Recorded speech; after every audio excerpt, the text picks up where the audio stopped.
Hi guys, welcome to my second part of this tutorial on brief introduction about DHCP IP allocation phases. Request phase. So here you can see the client is waiting and it has received the message, and now this in the earlier phase it has received all the offers. Now this client will process all those offers and will select which offer it has to. So it can be, for example, if it is a unicast, then it will select the IP address which was earlier assigned, if that IP is available in those offers, and if it is not there, then it will select any of the IPs which is most feasible or which came first. It depends on the program, the algorithm which it uses, and then it sends a request. In that request it mentions which IP or which server it has selected.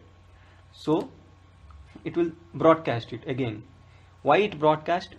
It could have sent, suppose if this client has selected this server 1, then it could have sent only to that, but it is broadcasting. It is giving the message to all the servers. Why? Because if you can see, each server has raised an IP or assigned an IP. So when they receive this message and they get to know that okay, the client has not selected me, then they put that IP back to the pool, which means if there comes another request, then they can assign that IP and then make an offer. So currently this client has selected server 1, so this IP will be allocated to this client. So this is the request phase. Now we'll get into the message. The request messages are quite simple. If you can see here, here in the DHCP options, it is mentioned. Code is 3. Code 3 means DHCP request. 1 is for discover, 2 for offer, 3 for DHCP request. Now in here, it also in the option it also mentions which is the IP it has requested from the server and the server which the client has selected. This message is sent by the client, so it mentions the server name and the IP. And this is the IP which it requests to the server and the server which it has selected.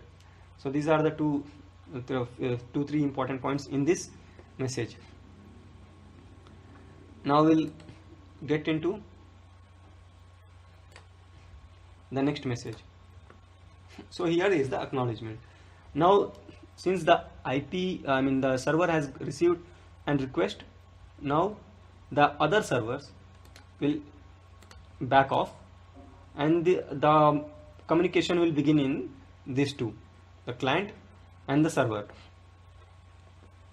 So the client will create an acknowledgement message which will have the lease period and all other information, those whatever the information this client request, it will create a message and then send it to the client. And then as soon as this message is received by the client, the broadcast is stopped. You can see here the broadcast is stopped. I will get into the acknowledgement message.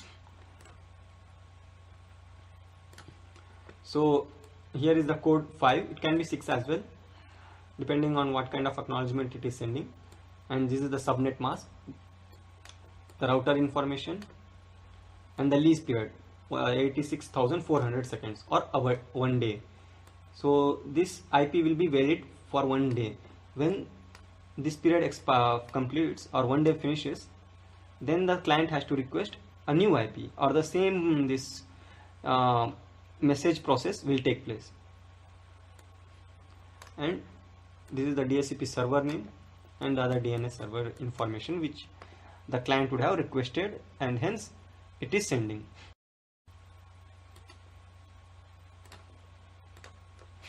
So once this acknowledgement comes, the server server will register this IP to the MAC address of this client, so that it makes sure that this IP is not allocated to some other clients. This will avoid the conflict, the IP allocation conflicts later.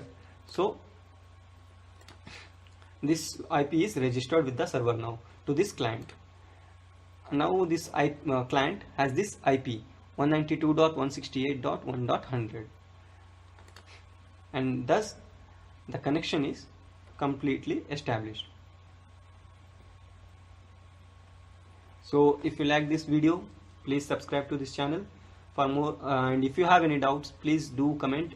We'll get back to you. Thank you.